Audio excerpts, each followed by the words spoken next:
enough. That was my addiction. So I smoked a lot, and I also turned to self-harm.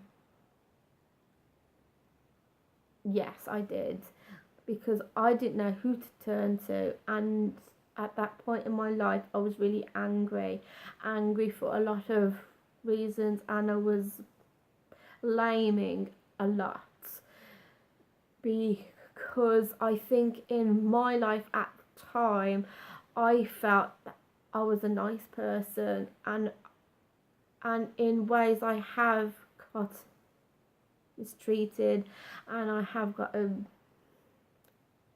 abused at the same time. So I don't know how it came about, but my family moved me to see a counsellor, and it worked. It worked for so long, because I was talking to the counsellor, and sometimes I was angry, sometimes I was upset, and I think that was what I needed, to see a kind face, someone who could turn around and actually say they understood, and they understood the reasons as to why I did things.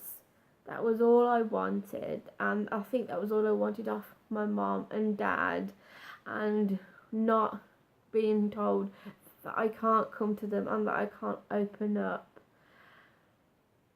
Even to this day, I can't open up to the extent that I would like to, because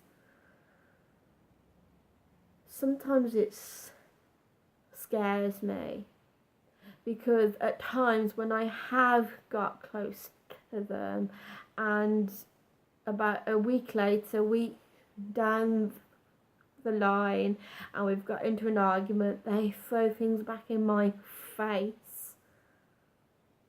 So I find when I am vulnerable enough to share something with them, and down the line when we do get into an argument, they get thrown back in my face. And then if it's my sister that does that, it's even more hurtful. So then I take her down. Horrible.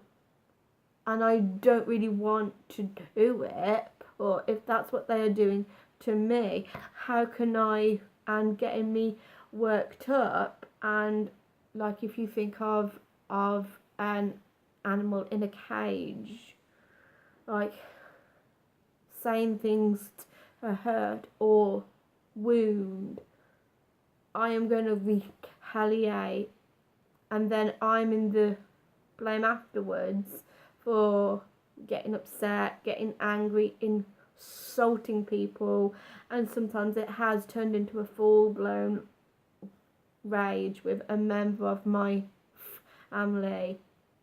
It's never been with dad, it's either been with my mom or my sister. And my mom's a type 1. My sister, what I find interesting is, which I've looked in the personality books, is that she is a type 1, but she's not an old age one, where one suppress things and they simmer. With my sister, because she's known as this new age one, she expresses everything.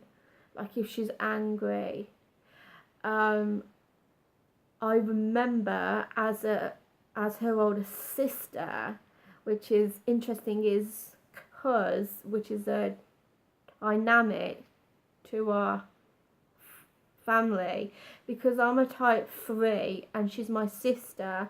I feel I have to look out for her, because she is in actual fact my younger sister, but she's a type 1 and she feels she's got to look after me, and which is nice, it is nice, but I think that the older sister should look out for the younger one. And sometimes I've tried to have conversations with friends of mine, and friends of mine who are in the middle or the last person in the family, they do not understand the responsibilities you feel as an older sister or an older brother. If you feel on any level you have let your younger sister or sibling down, you feel responsible, you know. And I don't think not many younger people in a brother and sister dynamic can actually understand this. You have to be an older sister or an older brother to actually understand it as well. Because a younger sister or a younger brother can turn around and say, in actual fact, we look after each other. The older sister or brother would say, they don't need to look after me, I can look after myself. But I look after my younger sister or my younger brother.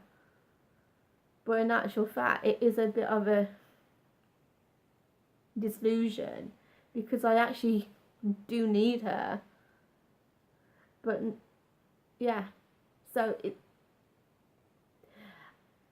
when you realise that you actually need each other as much as you both need each other, that is a sign of emotional maturity. So I feel, as I am 30 years old, that I have gone through all the things in my teenage years and early 20s that I feel that I could help other people. I'm always learning. I'm always looking at things on the internet, things to do with therapies. Like I will listen to opera. I will look at Julie Hanks. I will even, this man called Dr. Phil. Even Renee Brown. There's all these different types of people who are into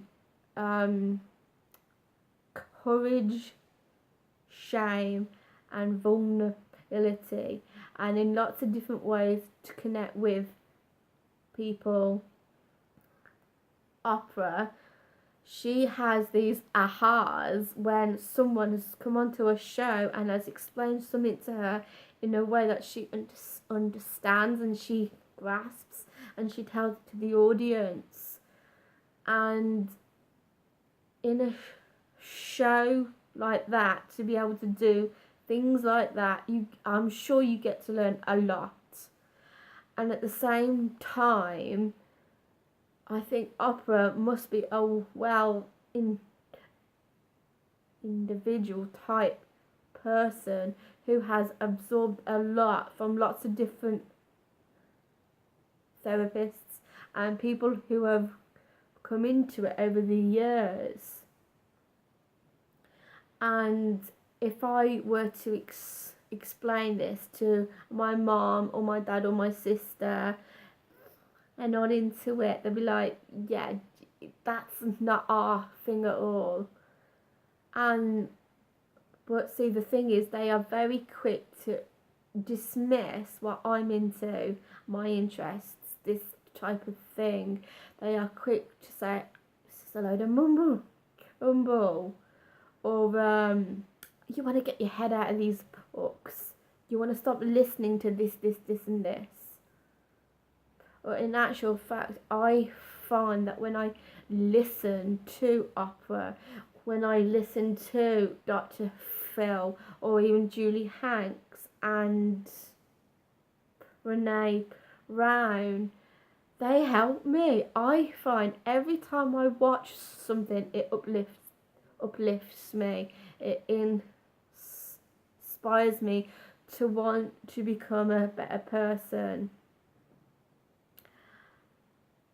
Talking about that, I also have once a week, which is on a Friday, I have some Jehovah's come to my house, which I also did a video on here as well. And there's these two ladies that come to my house now, and we sit down, we have a cup of coffee, and we talk about the Bible. But what's interesting is it's not just about the Bible history we talk about. It's there's this one page that I've looked at that says shun what Jehovah hates, which is oh god, it ranges from lots of things: violence, sexual immorality, greedy people, I'm just trying to think now, but there's this whole cluster of things that Jehovah hates, but we are all guilty of in these things. But at the same time, the Bible delivers a lot of common sense too. And in actual fact, I have spoken to some Jehovah's who have had horrible upbringings, and sometimes they might have got involved with drugs or something, and leaning close to Jehovah, believing in a higher power, has made them turn their lives around, and they've stopped doing what it was that they were doing in the past.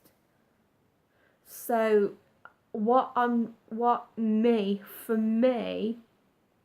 trying to do is get all my resources together, like the Bible, again, opera, Dr. Phil, Julie Hanks, Renee Brown. They all speak a lot of common sense, and they come from a good place. And this is what I mean. When I watched Renee do a talk on opera, she was answering questions from the audience, and it was something in her face. She was being open and honest and authentic, but I could see she was at that moment in time a little bit uncomfortable. If I look at interviews now on the internet, on YouTube, she positively glows. Her complexion is different. She looks more relaxed. She feels more calm. And when I'm in the room, if I am in the room with someone who is in that frame of mind, I'm calm too. I feel I can talk just a little bit in a different way to them as I would someone else, because they have got to a relaxed state of mind where they don't care as much what other people think, and which is what I've learned from opera. There is no such thing as failure. And in actual fact, I don't mind falling over and failing at something, but I'm not going to turn around and say, wow, I did this and I'm a failure, I failed, because that is very sort of damaging to your ego and your self-esteem. So what I do is I think of it as, okay, I didn't do as good as I thought I would, but next time learn from what I've done wrong and have a go again. Does not matter to me if I fall and stumble, as long as I know I've given it my all. It doesn't bother me if I make a mistake. And this is again where me and type 1s clash. Because usually type 1s, they worry about everything. Every little decision, it has to be right. It has to be perfect. With me, it doesn't bother me as much, because what I find is if I'm happy in myself, that's it. That's all my family should be concerned about, and not telling me where I could have done better. And what is it again? It's I can't think of the words exactly. I have it in my head. It's not where the strong man stumbles. Something like that. That Renee said. But if you're in the arena, getting your butt kicked, if other people aren't in there with you, you should not be interested in their feedback at all. And I thought, wow, that's amazing. That's really amazing, because people are very quick to judge and comment. But